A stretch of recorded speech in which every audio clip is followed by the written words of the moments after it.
எல்லாருக்குமே வணக்கம். இன்னைக்கு நம்ம பிரேக்கிங் பேட் சீசன் 5 எபிசோட் 1 மட்டும் தாங்க பார்க்க போகிறோம்.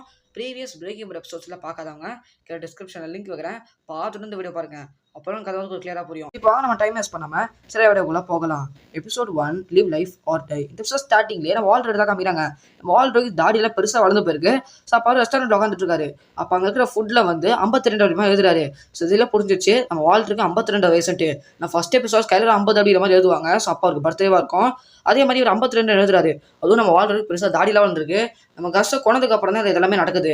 ஸோ அப்போ அங்கே இருக்கிற லேடி வந்து என்ன சார் 52 எழுதுன்னு கேட்கும்போது எனக்கு இன்னைக்கு 52 பர்த்டே அப்படின்னு சொல்றாரு. ஓ 52 பர்த்டேவா, அப்புறம் உங்களுக்கு இந்த ஃபுட்டு ஃப்ரீ தான் சார், உங்களை ஐடி கார்டை காமிங்கன்னா உங்களுக்கு ஃப்ரீயாக அலோவ் பண்ண சொன்னோன்னே ஒரு ஐடி கார்டெலாம் காமிறாங்க. ஸோ அதுக்கப்புறமா அந்த லேடியுமே வந்து உங்களுக்கு ஃப்ரீ தான் சார், நல்லா சாப்பிடுங்க சொல்கிறாங்க. அப்போ யாருன்னே தெரில, ஒருத்தர் வந்து பாத்ரூம்குள்ளே போகிறாரு. ஸோ அவரை பார்த்துட்டு இவருமே வந்து என்ன பண்ணுறாரு, அந்த பாத்ரூம் விடாருன்னு சொல்லிட்டு பாத்ரூம் போகிறாரு. ஸோ அப்போ வந்து அங்கே இருக்கிற பாத்ரூம் ஒருத்தர் போனார்ல, அவர்கிட்ட ஏதோ பொருள் வாங்குறாரு. ஸோ அதில் என்ன பண்ணலாம், ஒரு கார் சாவி தான் வாங்குறாரு. ஸோ ஏதோ பொருள் தான் வாங்கியிருக்காரு போல இருக்குது. கார் சாவி வாங்கிட்டு அவர் என்ன சொல்கிறாருன்னா, தான் அந்த கார் சாவி கொடுத்தா திரும்ப அவர் என்ன சொல்கிறாருன்னா, உனக்கு வெற்றி நிச்சயம் அப்படிங்கிற மாதிரி அவர் சொல்கிறாரு. ரொம்ப ரொம்ப தேங்க்ஸ் அப்படிங்கிற மாதிரி வாழ்த்து சொல்லிட்டு அந்த கார் சாவி எடுத்துக்கிட்டு அவர் போகிறாரு. அதுக்கப்புறமா அவர் அந்த காரை சாவிலாம் போடுறாரு. ஸோ அங்கே இருக்கிற டிக்கியை வந்து திறக்கிறாரு. அந்த டிக்கியில் பார்த்தா நிறைய கன் எல்லாமே இருக்குது. ஸோ அப்போலாம் தலையை வந்து பெருசாக சம்பவம் பண்ண போகிறாருக்கு. ஆனால் அதை கன்னில் எடுத்து வச்சிருக்காரு.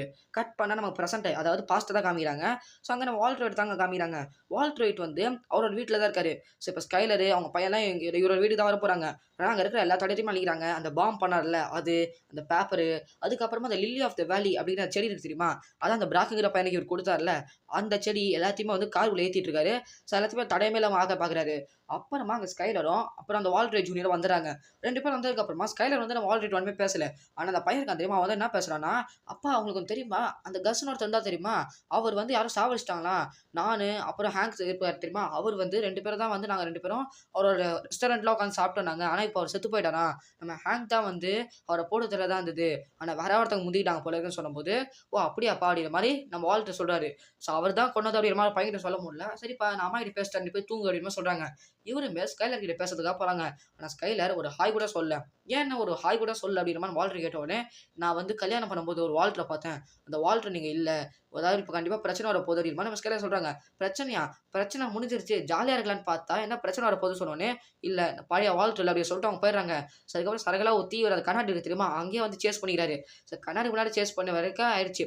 நம்ம ஸ்கைலர் வந்து அங்கே கோச்சிக்கிட்டு அவங்க அப்படியே அவங்க ரூமுக்கு போயிடாங்க. அப்போ நம்ம தலையை சரக்கு அடிச்சிட்டு இருக்கும் போது அப்போ ஒன்று தோணுது, ஐயோ அதை மறந்துட்டேனே அப்படிங்கிற மாதிரி வந்து அப்படியே தலையில் கையை வச்சுட்டு இருக்காரு.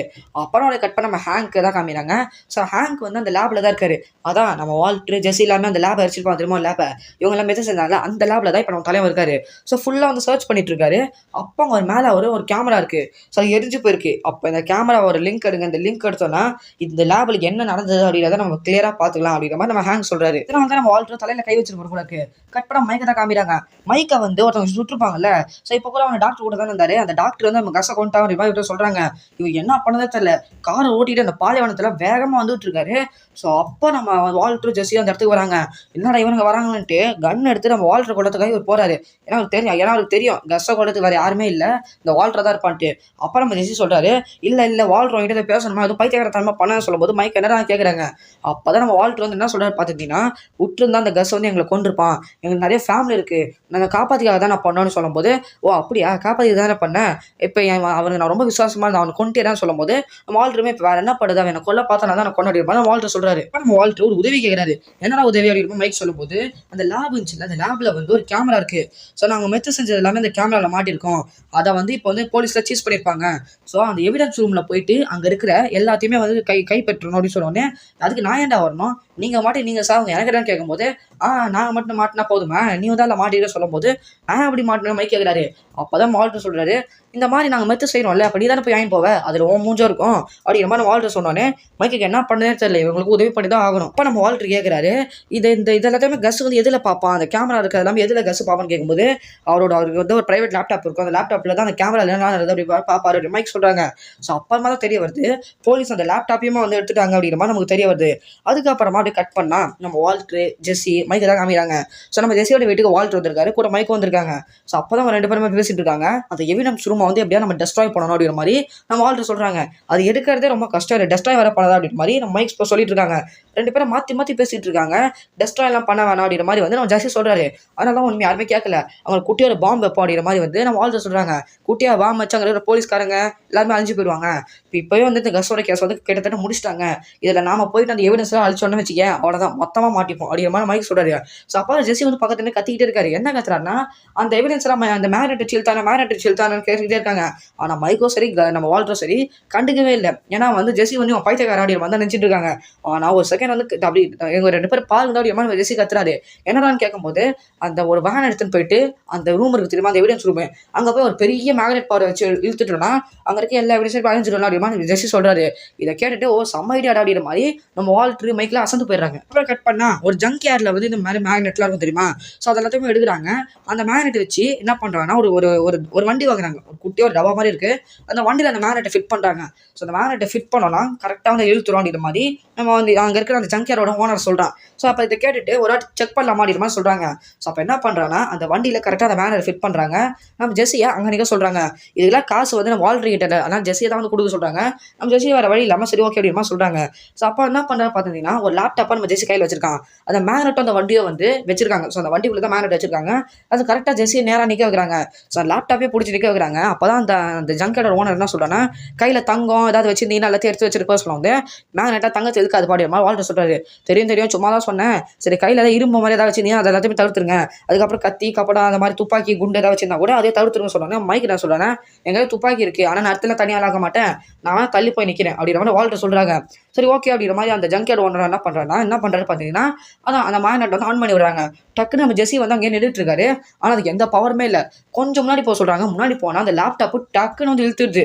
ஸோ எது அந்த லேப்டாப் வந்து டக்குன்னு அந்த மேக்னெட் இழுத்துது. நம்ம ஜெஸ்ஸிக்கு செம சந்தோஷம். ஏன்னா ஜெஸ்ஸி தானே அந்த பிளான்ல போட்டு கொடுத்தது.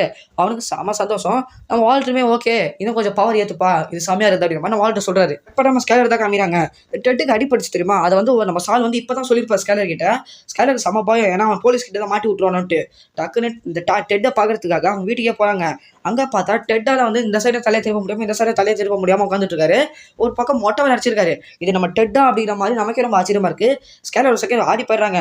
அப்போதான் டெட் என்ன சொல்றாருன்னா, நீ பண்ண விஷயத்துல நான் போலீஸ் கிட்ட சொல்ல மாட்டேன், ஏன்னா உனக்கா ஃபேமிலி இருக்கு எனக்கா ஃபேமிலி இருக்கு, இதை பத்திலாம் பயப்படாத நீ போ அப்படின்ற மாதிரி டெட் சொல்றாங்க.